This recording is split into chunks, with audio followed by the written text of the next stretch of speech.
سونو نام کا ایک لڑکا اپنے کام کی تلاش میں شہر کے بڑے بازار میں آیا تھا۔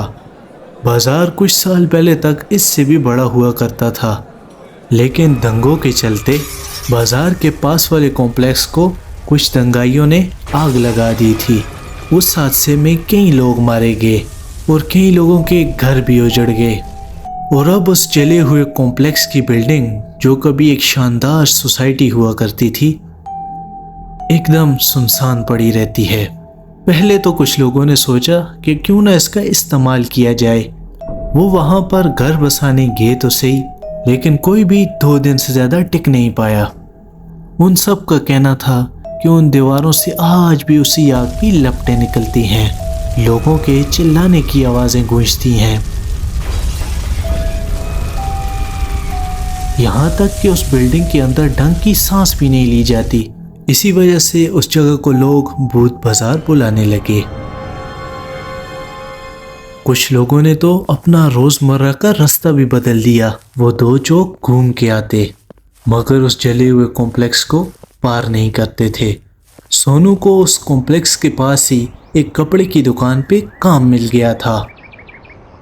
دوپہر کے وقت جب دھوپ بڑھ جاتی تو ایسے میں کم ہی کسٹمر آتے تھے۔ ایک بار احمد، جو کہ اس دکان کا مالک تھا، دوپہر میں بیٹھا اپنی دکان میں آرام کر رہا تھا۔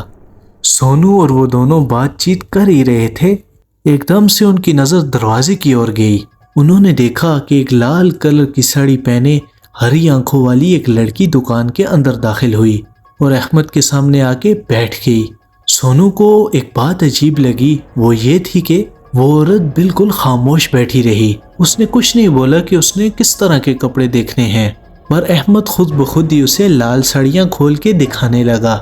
سونو سے یہ بات ہضم نہیں ہو رہی تھی، لیکن اچانک سے وہ عورت کھڑی ہوئی اور دکان کے باہر جانے لگی۔ ایسے میں احمد بھی بنا کچھ سوچے سمجھے اٹھا اور اس کے پیچھے جانے لگا۔ سونو نے ان کو پیچھے سے کئی آوازیں لگائیں، لیکن ان پر کسی آواز کا کوئی اثر نہیں ہو رہا تھا۔ اب سونو نے اپنی آواز اونچی کر کے احمد کو بلایا۔ ایسے میں وہ لڑکی ایک دم سے پیچھے کی اور مڑی۔ ایک دم سے سونو کو پسینے آنے لگے اور وہ نیچے بیٹھ گیا۔ سونو نے اس لڑکی کی آنکھوں کا رنگ بدلتے ہوئے دیکھا تھا۔ اس عورت کی ہری آنکھیں اچانک سے نیلی ہو گئی تھیں۔ یہ دیکھ کر سونو سہم گیا اور دکان کے اندر ہی سن سا کھڑا ہو گیا۔ سونو دکان کو اکیلا نہیں چھوڑ سکتا تھا، اس لیے وہ باہر اٹھ کے نہیں گیا۔ کچھ دیر بعد کئی سارے لوگ دکان سے آگے کی اور بھاگتے ہوئے سونو کو نظر آئے۔ ایسے میں ایک دکاندار بھاگتے ہوئے سونو کے پاس آیا اور اس کو بتایا کہ کمپلیکس کے سامنے احمد بے ہوش پڑا ملا ہے۔ ہوش آنے پر احمد کو کچھ بھی یاد نہیں تھا، لیکن وہ بار بار ایک ہی چیز بول رہا تھا کہ کمپلیکس میں دوبارہ آگ لگ گئی ہے۔ لیکن وہ کمپلیکس آج بھی بالکل ویسا ہی سنسان پڑا تھا اور وہاں پر ایسا کچھ بھی نہیں تھا، پر سونو کا ڈر بڑھنے لگا تھا۔ وہ چاہ کر بھی اس ہری آنکھوں والی لڑکی کو بھول نہیں پا رہا تھا۔ اگلے دن دوپہر کے وقت جب دھوپ بالکل تیز تھی تو سونو نے دیکھا کہ وہ لڑکی پھر سے اس کی دکان کے سامنے سے کہیں اور جا رہی ہے۔ سونو اس کے بارے میں جاننا چاہتا تھا اور اب اس نے ہمت کی اور احمد کو بنا بتائے وہ دکان سے باہر چلا گیا۔ وہ عورت کمپلیکس کی طرف جا رہی تھی۔ سونو ٹھیک اس کے پیچھے پیچھے چل رہا تھا، لیکن اچانک وہ عورت سونو کے سامنے سے غائب ہو گئی۔ سونو کو لگا کہ وہ عورت شاید اس کمپلیکس کے اندر چلی گئی ہے۔ کئی مہینوں کا ڈر سونو کو اندر جانے سے روک رہا تھا، مگر وہ اس عورت کے بارے میں کسی بھی حال میں جاننا چاہتا تھا۔ اس نے کمپلیکس کے دروازے کی طرف چلنا شروع کیا۔ اس کے چاروں طرف جلی ہوئی اور کالی دیواریں ہی تھیں۔ اتنی زیادہ دھوپ اور روشنی کے باوجود بھی اس کاسل میں عجیب سا اندھیرا تھا۔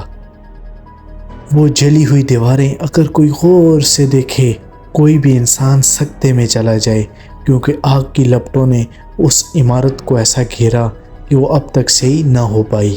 اندر جاتے وقت سونو کو اخباروں کی ہیڈ لائنز یاد آ رہی تھیں۔ وہاں پر 12 خاندان آباد تھے، لیکن آگ کی وجہ سے وہ سب کے سب جل کے راکھ ہو گئے۔ سونو پھر بھی ہمت کر کے کمپلیکس کے اندر آ چکا تھا، اور اس سے آگے کی سٹوری آپ کو نیکسٹ ویڈیو میں دکھائی جائے گی۔ تب تک کے لیے انتظار کیجیے اور ہمیں دیجیے اجازت۔